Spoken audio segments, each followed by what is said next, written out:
Hello everybody, I'm Dan Murrell here with my review of Elio, Pixar's follow-up to the massively successful Inside Out 2, which was last summer's top grosser. It is in theaters right now in most, if not all of the world. Now, in a fair world, not to tip my hand too early, I think that Elio would have not even the same success as Inside Out 2, maybe just half the amount of success, but it is tougher for an audience to take a chance on an original film as opposed to a sequel. But this is a movie that I think is worth taking that chance on. Elio, voiced by Jonas Cabrieb, is a young boy obsessed by aliens who hopes to one day meet them, but when his wish comes true, the excitement of intergalactic life is soon disrupted by a possible interstellar war at the hands of Lord Grygon, voiced by Brad Garrett. Along with his new alien friend Glorden, Elio seeks to keep war from breaking out, all while his aunt Olga, voiced by Zoe Saldana, tries to piece together what's happening back on Earth. Elio has had a long journey to the screen. It was originally scheduled to be released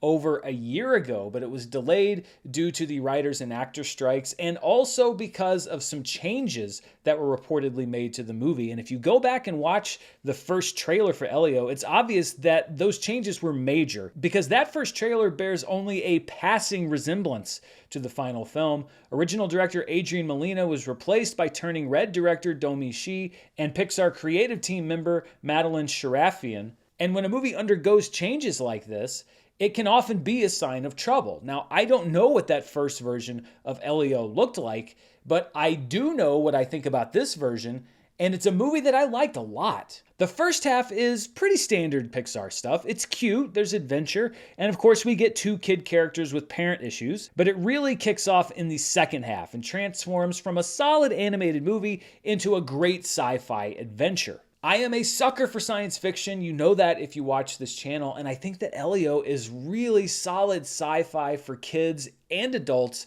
that's rooted in things like real world space exploration, the actual Voyager probe that was sent out several decades ago, as well as the fantastical world of the Communiverse, which is an alien colony full of ambassadors from across the universe whose ranks Elio desperately wants to join.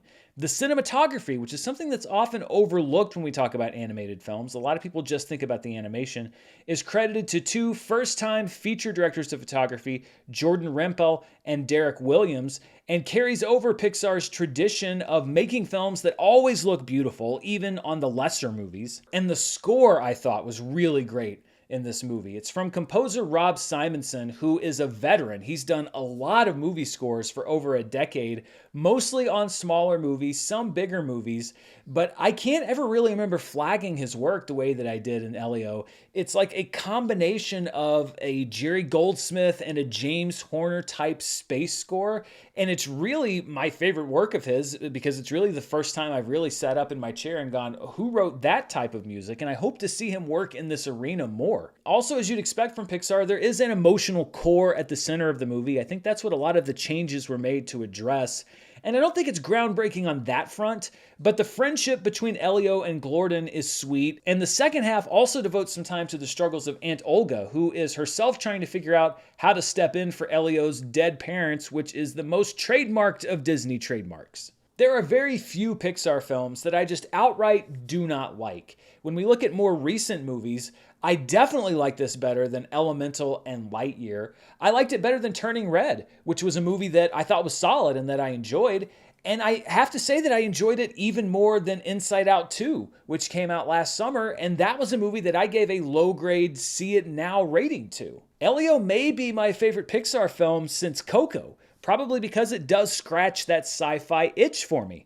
And tonally, this feels straight out of the 80s. It's one of those classic adventures, like Flight of the Navigator or even E.T., and the movie leans into that aesthetic. Maybe it was just the projection in my local theater, but it seemed like the movie was even given a filter to look like it was being projected on film.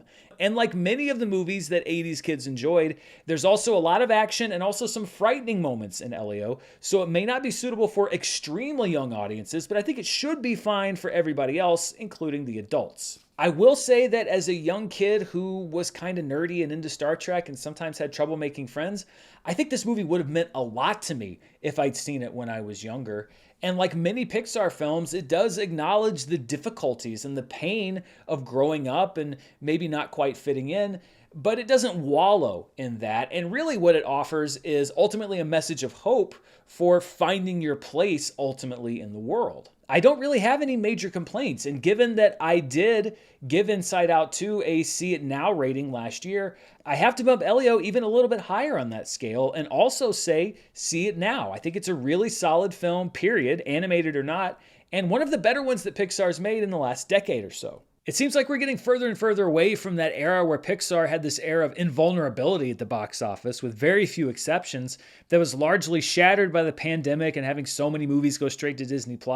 And I find myself wishing that Elio could have come out in those before times, because I think it would have stood a much better chance at finding an audience right out of the gate. If Elio's box office performance, which is a conversation completely separate from the quality of the film, goes as projected for the next few days, then it looks like it's going to be a bit of a disappointing opening, which is really frustrating to me because there are so many animated films that aim much, much lower than this one, that really treat kids like they're stupid and treat audiences like they're stupid, and that perform much, much better than this movie's projected to do. And if it's not a great opening, I hope that it's like Elemental, which came out a couple years ago, didn't have a great opening, and then eventually found its audience, especially because I think this is a much better movie than Elemental. Studios often get all of the blame for producing endless sequels, and Pixar has been criticized for focusing, it seems like, more on sequels to their animated hits, and I think that criticism is warranted. But the other side of that coin is that studios do what audiences encourage them to do.